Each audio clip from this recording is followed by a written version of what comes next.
For this demo, we'll take a look at the vector database side of things.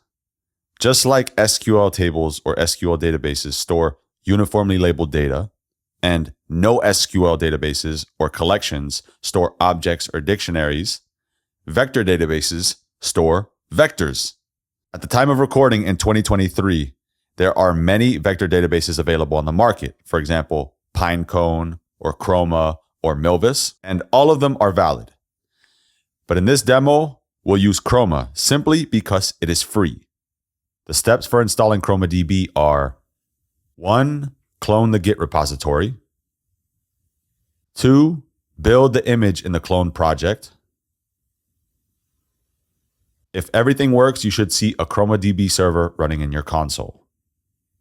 2 common use cases for vector databases or vector stores would be similarity search and anomaly detection.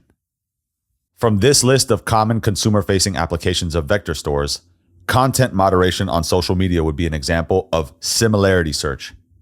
With similarity search, you are comparing vectors that represent user data against vectors that represent concepts defined as unacceptable by a given platform. And when you find the similarity to cross a certain threshold, you will mark the relevant user data for hiding or deletion. Unusual activity associated with your bank account, on the other hand, is an example of anomaly detection and involves generating vectors for all the actions you perform against your bank account and raising a flag whenever a particular vector crosses a certain threshold of dissimilarity. The general technique for how to do similarity search or anomaly detection yourself is outlined here. 1. Break up your data into chunks. The chunks, if your data is text, would commonly be broken up by paragraph, sentence, or word, for example. You'll need to tune the size of the chunks to your use case. 2. Generate an embedding vector for each chunk in your dataset using an embedding model like text embedding ADA 002.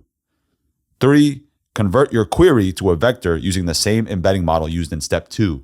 And if you're performing similarity search, you return the chunks associated with the vectors that score the highest in similarity to the query chunk.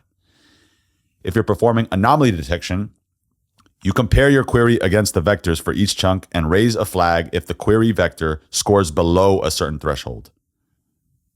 Let's take a look at this skills matrix. If we search for mobile development, let's see what gets returned.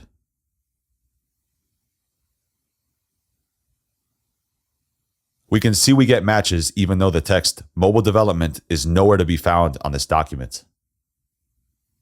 Now let's search for AWS. We can see we get matches of various AWS services, even though they're not exactly matching the string we're looking for.